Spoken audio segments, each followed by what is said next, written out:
Olá pessoal que está assistindo mais um vídeo aqui no canal do Autista Pensante. Eu sou o Ricardo e eu sou autista. No vídeo de hoje vamos falar um pouco sobre o evento da revista Autismo, né, que fez pro 2 de abril, né, o dia da conscientização do autismo. Esse vídeo é a parte 4, né, tem uma série de vídeos onde eu abordo a questão do autismo, né, das palestras que foram dadas. É um congresso online relacionado ao autismo.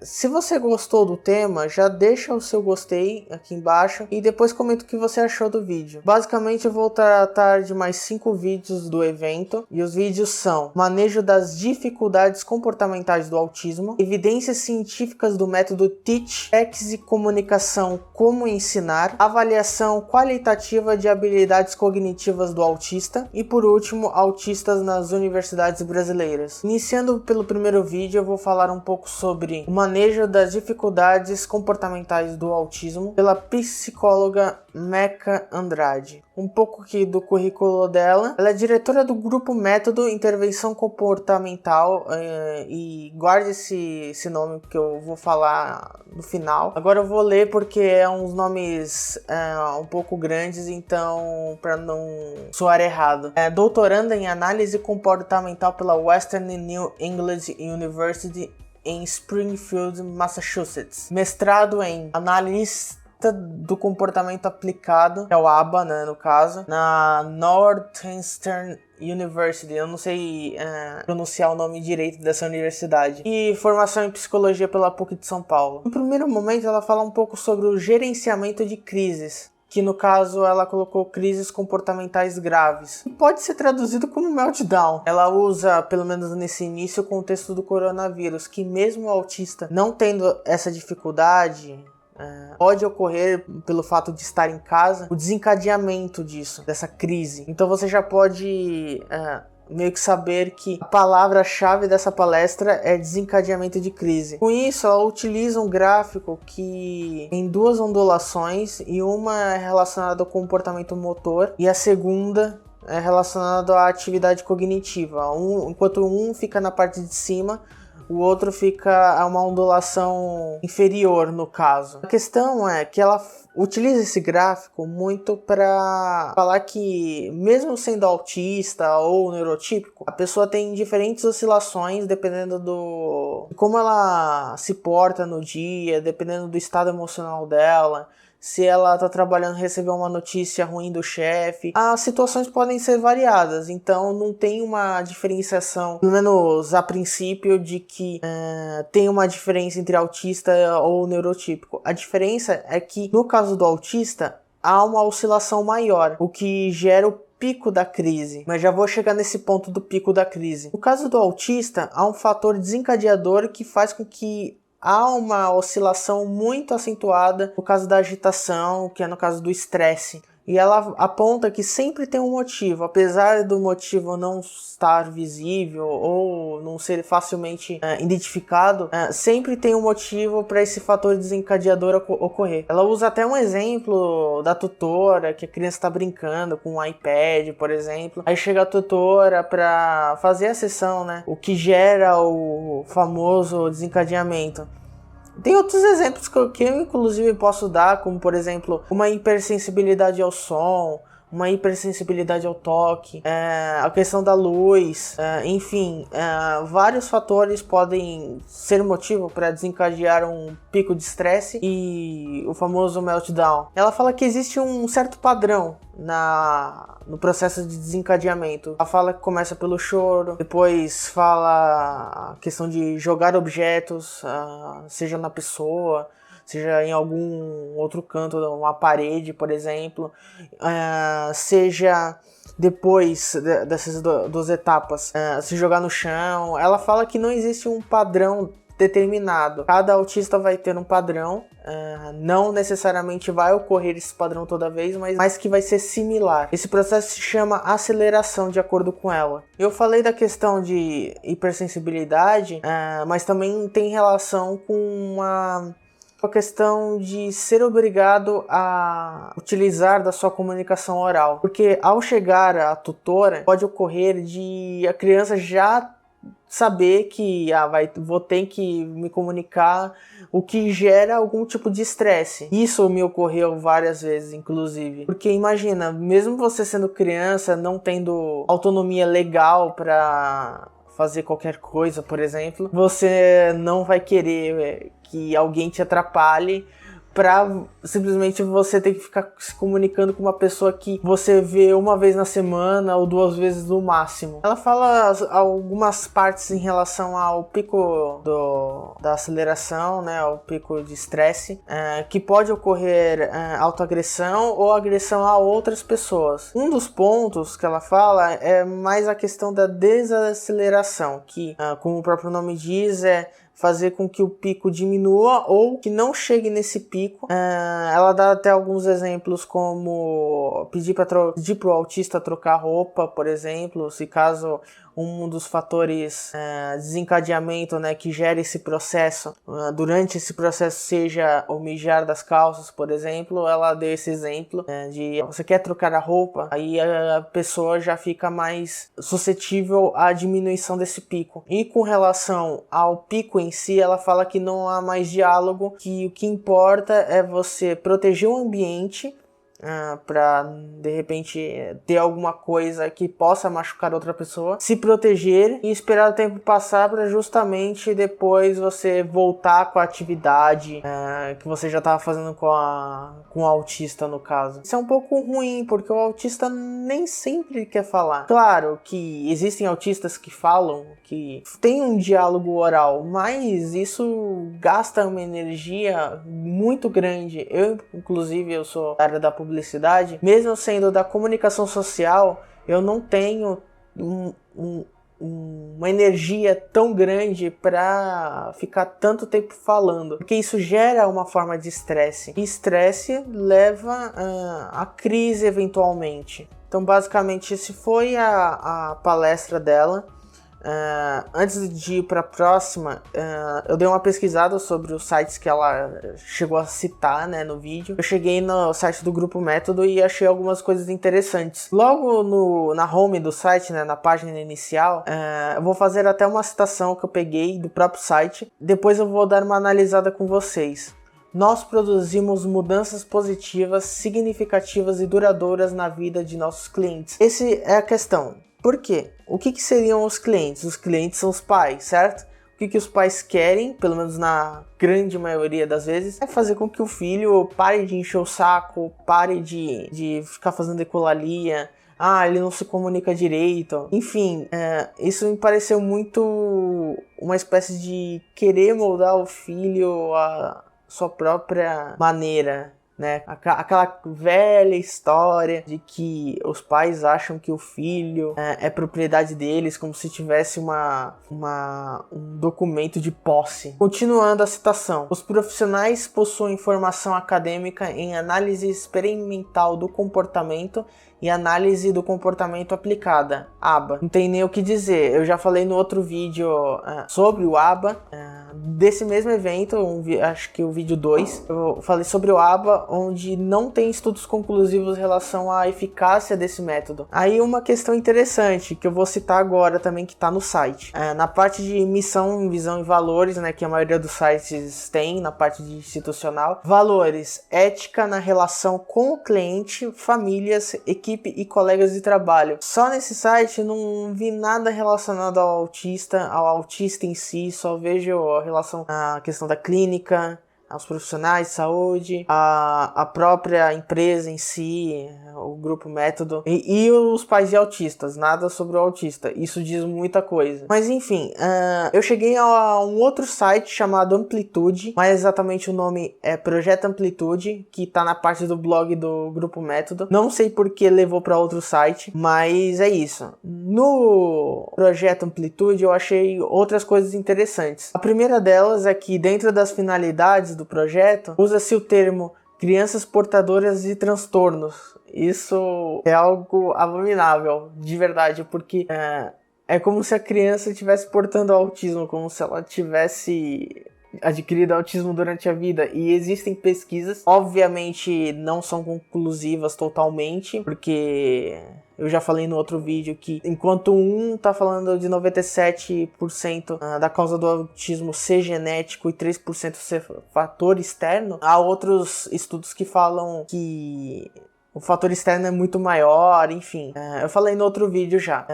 Mas basicamente, seguindo essa lógica dos 97%, a grande maioria dos autistas tem fatores genéticos. E mesmo que sejam fatores externos, são dentro da concepção do ser autista. Então a criança, o adulto, enfim, adolescente, não simplesmente vai e pega pelo ar o autismo. O autismo vem de nascença, é uma condição de nascença. Então a utilização de portador está totalmente errado. Qualquer tipo de deficiência, exceto, claro, as deficiências que realmente aconteceram durante a vida, como, por exemplo, acidentes de carro, perda de visão durante a vida, enfim, mas esse é um tópico que já tá longe da minha alçada. E o projeto Amplitude utiliza o famoso logo do quebra-cabeças, mesmo símbolo, né, do autismo utilizado pelo Autism Speaks, né. E um dia eu vou fazer um vídeo ainda sobre eles, aguenta aí. Então é isso que basicamente essa palestra fala. Agora eu vou falar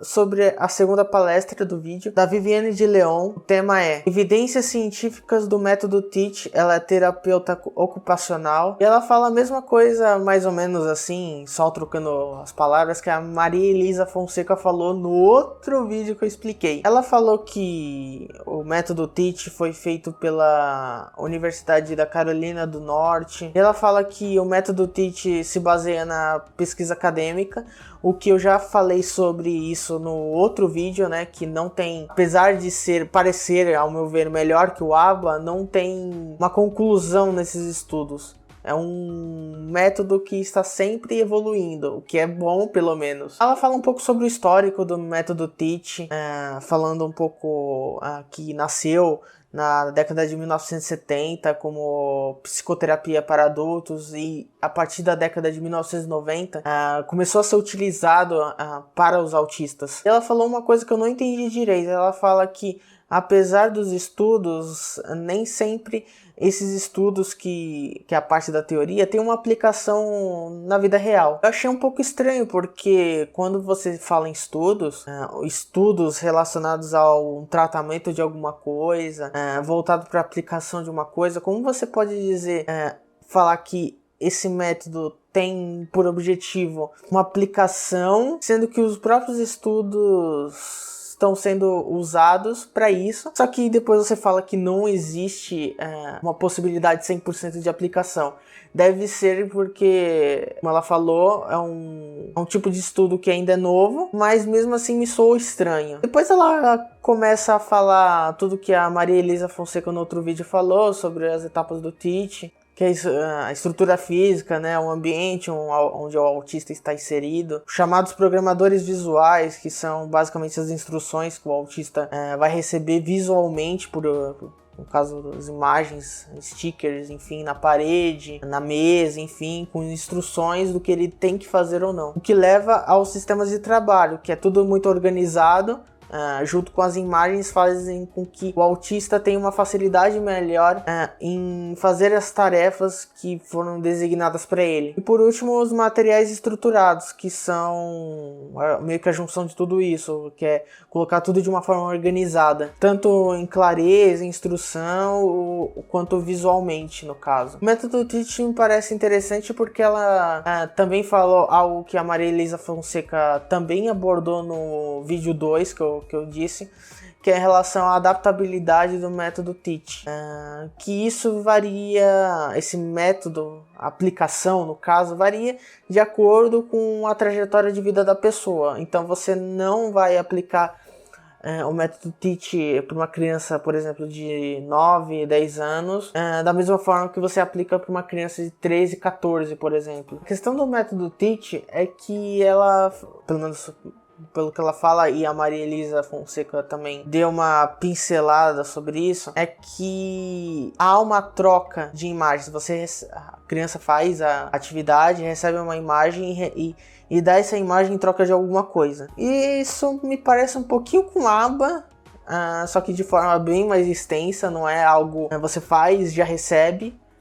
É algo em uma escala maior de tempo. Então me pareceu um pouco de aba, mas de uma forma bem mais suave. Não chega a ser um treinamento de cachorro, mas que ainda acho um pouquinho estranho. Ela citou um artigo, inclusive citou 2 que são ao mesmo, só que um em versão original e outro traduzido em português, que explica com mais detalhes a aplicação desse método Teach. E eu gostei bastante. Eu não cheguei a ver a versão original, porque pelo que eu vi tem que pagar. Mas eu vi a versão traduzida que estava disponível. E é algo que parece muito que você lidar com uma criança que não é autista. Como eu disse, como foi dito no começo, esse método Teach era aplicado para adultos neurotípicos. Então é um método adaptado para o universo infantil autista. Basicamente são imagens que você coloca, por exemplo, de atividades que a criança tem que fazer. Se ela completou a atividade, ela ganha uma carinha feliz, uma carinha triste se não completou. Enfim, nada que uma criança neurotípica não possa ter experienciado, provavelmente. Mas enfim, de qualquer forma, eu vou deixar esses 2 estudos aqui no link da descrição do vídeo. Então vamos para o próximo vídeo. Agora, PECs e comunicação, como ensinar, de Soraya Vieira, fonoaudióloga. Ela fala de algo que é a primeira vez que eu ouço falar, que é do PECs, que é uma sigla em inglês que eu não... Ela chegou a falar, mas não cheguei a anotar, mas basicamente é Sistema de Comunicação por Troca de Figuras. E ela reconhece que nem sempre o diálogo do autista é pela comunicação oral. Na verdade, ele tem outras formas de se comunicar para terem as suas necessidades atendidas. Ela usa até o exemplo da ecolalia, né? Que como você normalmente fala para uma criança, se você quer um copo de água, ela fala água, né?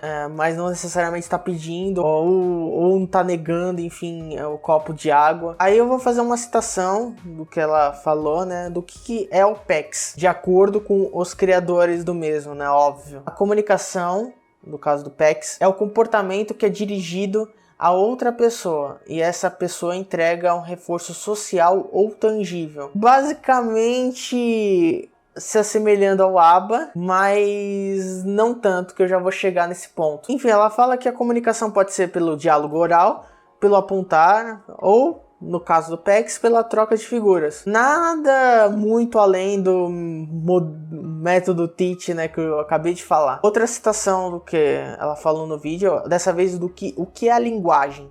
É o que a gente define na nossa comunidade como aceita. Então, basicamente, a linguagem varia dependendo da comunidade que a pessoa se encontra. Por exemplo, ela dá até o caso das Libras. Se você tiver dentro de um contexto de pessoas que falam Libras, você tem que falar Libras. Se você estiver num contexto de pessoas que falam oralmente, você tem que falar oralmente. Isso é um pouco ruim, no caso, porque a fala oral é o que todo mundo praticamente sabe, salvo as exceções, né? Que gera um tipo de estranheza, porque como você vai falar algo relacionado à linguagem se o autista está dentro do entorno dele, ele que tem que se adaptar à linguagem oral. Então, o PECs ele se utiliza das imagens justamente para haver uma espécie de tradução entre, por exemplo, o neurotípico adulto e a criança autista e vice-versa. E com base nessa comunicação, a criança autista ganha algo em troca de acordo com que ela responde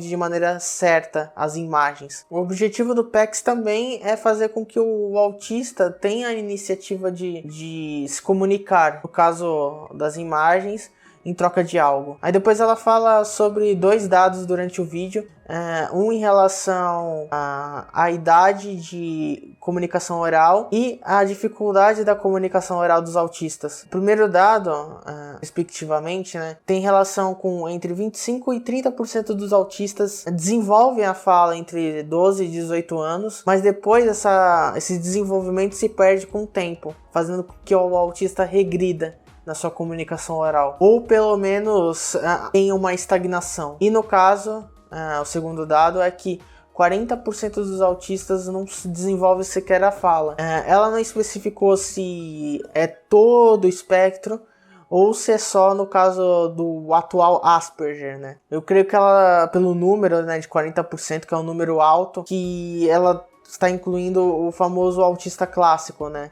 Ou até os moderados. Ela fala que o PECS se utiliza de 2 linhas. A primeira linha se chama a aumentativa e pega como suporte a fala que o autista já possui, né, o repertório oral dele, e o caso da comunicação alternativa, que é quando o autista, né, desenvolveu a fala e depois essa fala acabou se perdendo no meio do caminho. Ela fala das 6 fases do PECS. Eu não vou entrar em muitos detalhes dessas 6 fases, porque vocês podem ver nos materiais de consulta que eu utilizei, mas basicamente se divide em 6 fases. A primeira fase é o como se comunicar, que é basicamente a troca de uma figura somente. A fase 2 tem relação ainda com a primeira figura, né, uma figura única, só que usada em contextos diferentes, em lugares diferentes, em situações diferentes. No caso, a fase 2 se chama distância e persistência. A fase 3 se chama discriminação, que no caso é a discriminação de figuras, que basicamente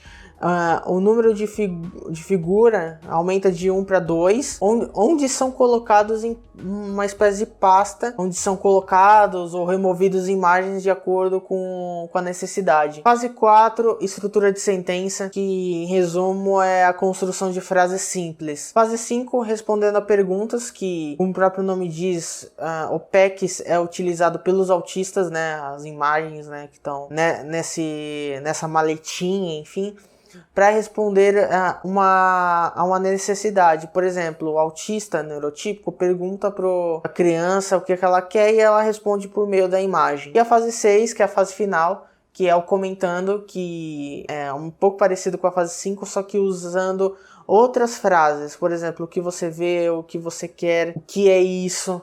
Então, em resumo, ele força uma comunicação, não necessariamente oral, na verdade por meio de imagens, que o autista tem que fazer para receber alguma coisa em troca. Então, apesar de ser a princípio uma aba, uma espécie de aba, ele não é focado na comunicação oral, mas sim na comunicação em geral, uma tradução entre autista e neurotípico, do que o autista precisa, do que o autista quer, o que o autista está pensando naquele momento e ele quer falar. No caso, eu creio que esse tipo de método se aplica mais a autistas não oralizados, mais a questão do extremo do espectro, que é o caso do autismo chamado clássico ou até mesmo o chamado moderado. Aí que eu entro numa questão que eu sempre adoro pesquisar esse tipo de coisa, que ela fala que é um protocolo que é baseado em evidência científica. Então eu fui procurar sobre como é o PECS, tanto porque eu não sei, é a primeira vez que eu ouço falar desse método, no caso. Eu achei alguns artigos.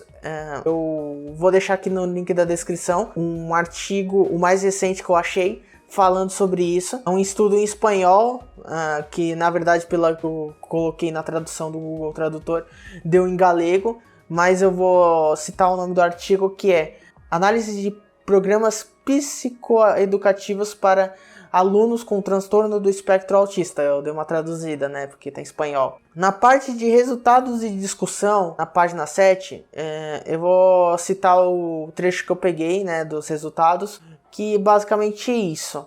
No entanto, deve-se ter em mente que os estudos analisados não se referem a amostras significativas. Portanto, os resultados obtidos não podem ser generalizados. Ou seja, é um estudo que fala sobre diversos modelos de intervenção, fala do ABA, fala do TIT e fala do PECS.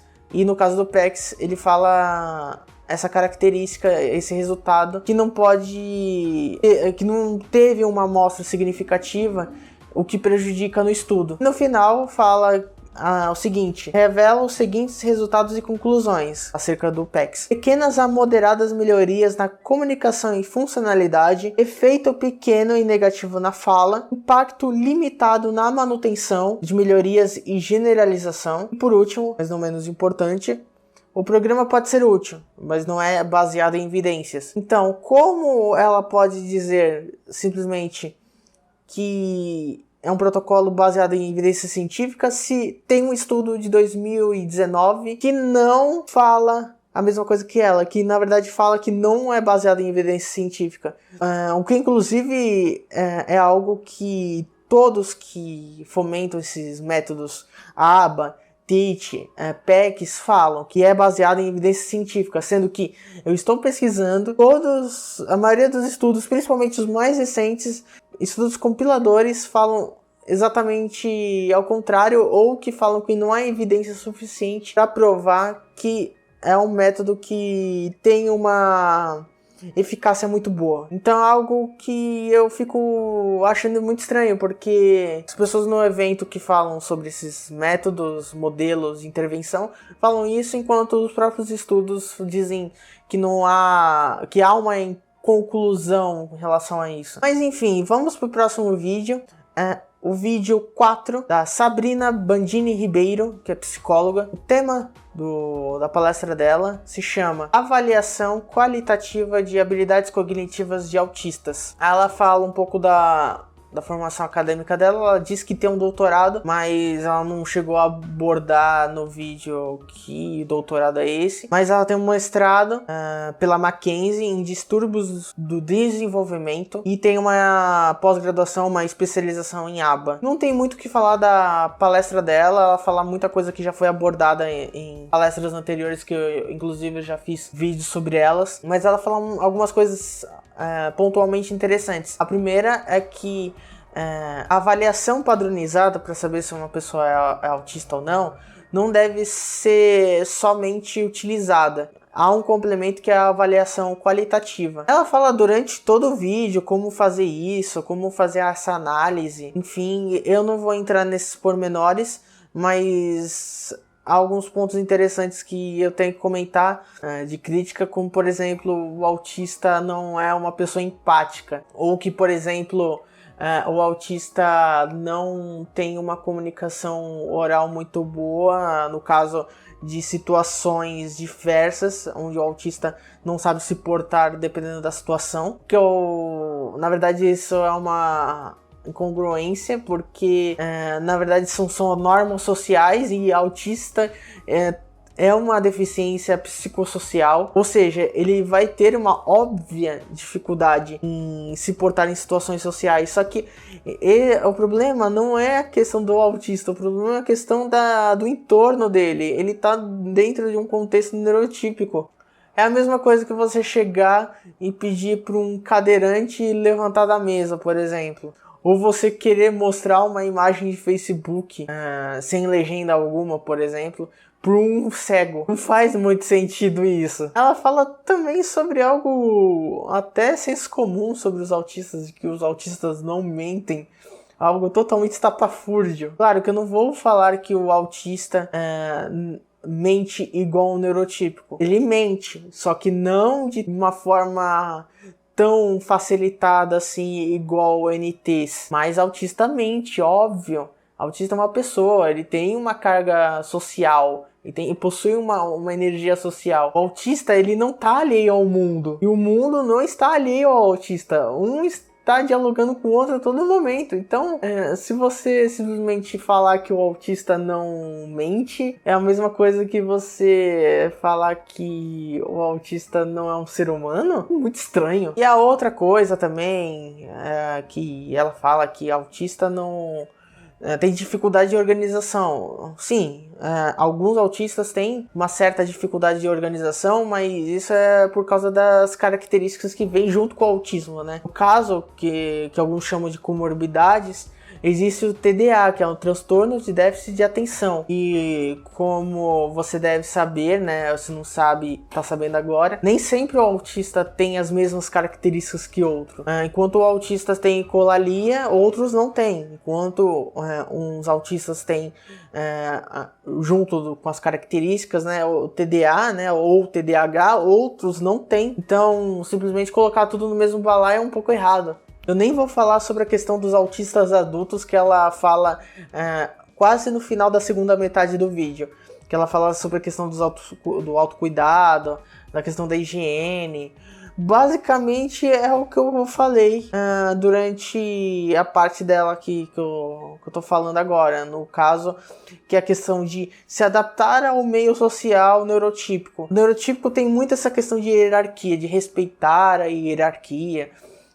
De você não deve se portar para um chefe da mesma maneira que você deve se portar para uma pessoa de nível hierárquico inferior numa empresa, por exemplo, a forma de falar. Tudo isso são questões sociais, no caso do ambiente empresarial, né, ambiente de trabalho, mas que pode ser aplicado para qualquer outro tipo de contexto social. Mesmo que de maneira indireta, ela tá falando que você só vai ser respeitado se você tiver uma boa aparência. Só que isso é ridículo, porque se você for respeitado pela sua aparência, pelo modo de você falar e não pelas suas características, por exemplo, de respeito às outras pessoas, de inteligência, de ser empático, que muita gente fala que autista não é empático, mas na verdade ele é, só não da maneira do que as pessoas acham que deveria ser. Enfim, tudo se baseia no respeito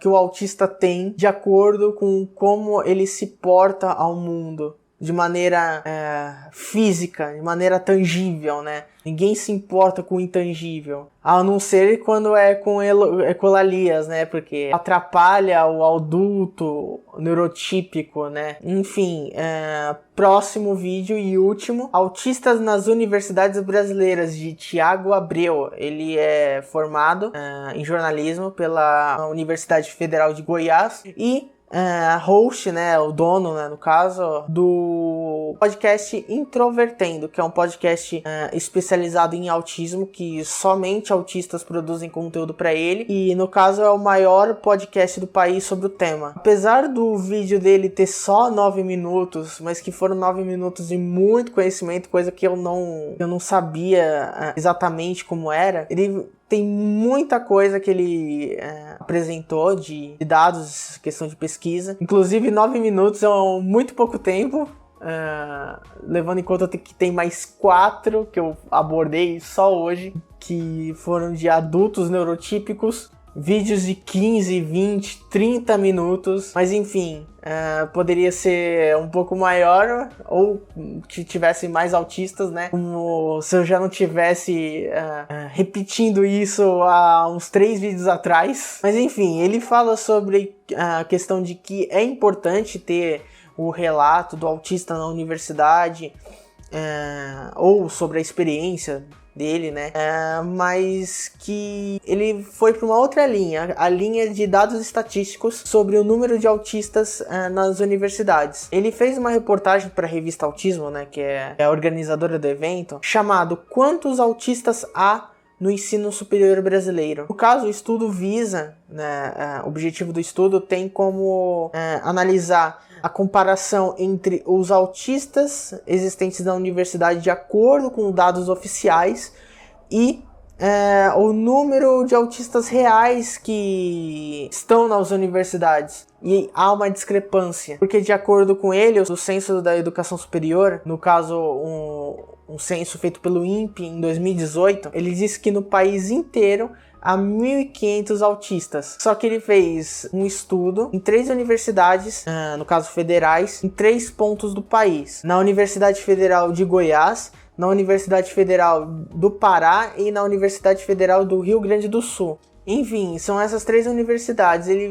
E pelo estudo dele, ele constatou as seguintes coisas. Na Universidade Federal de Goiás, o campus de Goiânia, ele fala que não foram oferecidos dados do número de autistas que tem na universidade, porque a própria universidade já sabe que, mesmo tendo os dados oficiais do governo, a própria universidade sabe que existe uma diferença grande para mais autistas, ou seja, existem mais autistas cursando universidades do que o próprio governo fala. Agora, sobre a Universidade Federal do Pará, que fica em Belém, ele constatou o seguinte: pela coordenação de acessibilidade da universidade, está constando que existem 26 autistas estudando, né?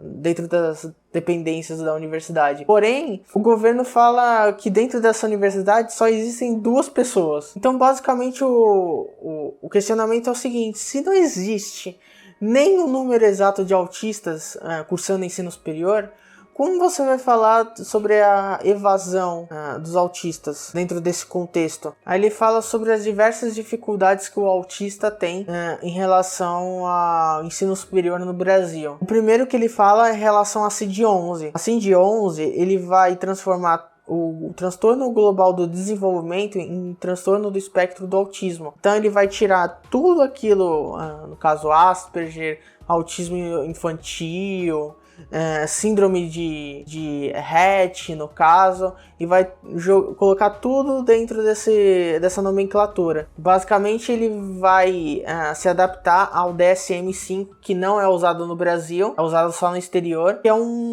como se fosse a CID, que é uma espécie de código internacional de doenças, só que usado em alguns países. O segundo problema é a autodeclaração, porque nem todos os autistas sabem que são autistas, no caso, e há autistas que, mesmo sabendo que são, eles não se autodeclaram por medo de ter algum tipo de retaliação pela instituição de ensino, ou mesmo pela dificuldade como a instituição de ensino vai lidar com isso, o que leva ao terceiro motivo, que é a má categorização da deficiência, que no caso mesmo se a pessoa for autista, ela quiser colocar que ela é autista no documento de matrícula, às vezes ela pode colocar de maneira errada ou simplesmente não especifica se ela é autista ou não. Só fala que é uma pessoa deficiente, mas não especifica que é o TEA. Um outro problema é em relação ao pesquisador institucional, que basicamente é um profissional que a universidade, no caso que ele falou, federal,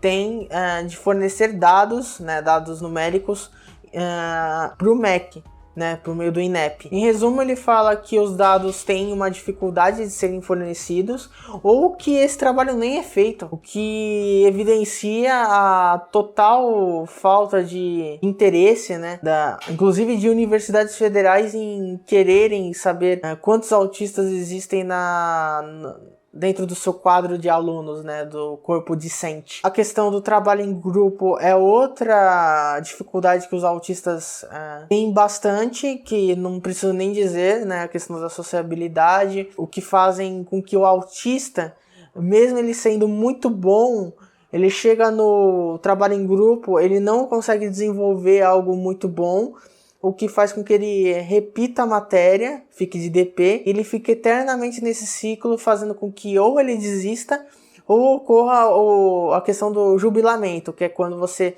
ultrapassa o tempo máximo de curso que você pode fazer dentro da universidade. Por exemplo, quando você jubila, quer dizer que você vai ter que recomeçar o curso do zero, o que acaba prejudicando muito na autoestima do autista, ou mesmo na capacidade do autista de recomeçar as coisas. Porque imagina, uma graduação de 3, 4, 5 anos, você tá no final, tem algumas matérias que você não consegue passar porque tem parte em grupo, e você não consegue, e você tem que recomeçar do zero. Isso é praticamente horrível. Tem a questão da hipersensibilidade sensorial, que tem mais a ver com a questão da estrutura das universidades. Ele cita que algumas universidades, pelos prédios serem muito antigos, há uma hipersensibilidade em relação à luz e principalmente ao barulho, dependendo da universidade, se tem um refeitório, que de acordo com ele são os lugares mais barulhentos de uma universidade, o que acaba gerando um estresse muito grande. E por último, mas não menos importante, a ansiedade e a depressão, que muitos autistas acabam desenvolvendo e que as universidades, as faculdades, enfim, tem que ter um departamento que lide com isso, com a questão do psicológico e do psiquiátrico da pessoa. Eu particularmente gostei bastante do que o Thiago falou, é uma palestra bem curtinha de 9 minutos, mas que trouxe bastante informação. Ele saiu desse senso comum de falar de contexto médico, de tratamento, e falou de autistas adultos que estão cursando universidades. Claro que não estou falando que não tenha que ter palestras em relação a cuidados com a criança autista, só que só isso já está muito saturado, já tem estudos falando que não tem muito aprimoramento, que precisam ser feitos estudos mais conclusivos em relação a vários métodos que existem. Então, ter palestras como essa realmente é algo bastante benéfico, e levando em conta o contexto desse evento, é um poço de sanidade. Posso até dizer que bate de frente com a da Gabriela Pignatari, né, a cientista. É um top 3 palestras, por enquanto, da revista Autismo, né, do evento do 2 de abril. Então, basicamente é isso. Em breve, tô na metade, basicamente, do evento. No final do evento, eu vou falar um pouco sobre as minhas impressões finais, minha conclusão sobre o evento como um todo, e fazer alguns apontamentos. Então é isso. Se vocês gostaram do vídeo, deem um clique no gostei, apertem o botão do gostei, comente aqui embaixo o que você achou das 5 palestras que eu falei durante o vídeo, o que você achou do Thiago, o que você achou do PECs, enfim, da questão do ABA, questão do Teach, enfim, comente aqui embaixo o que você achou, pra gente dar uma dialogada.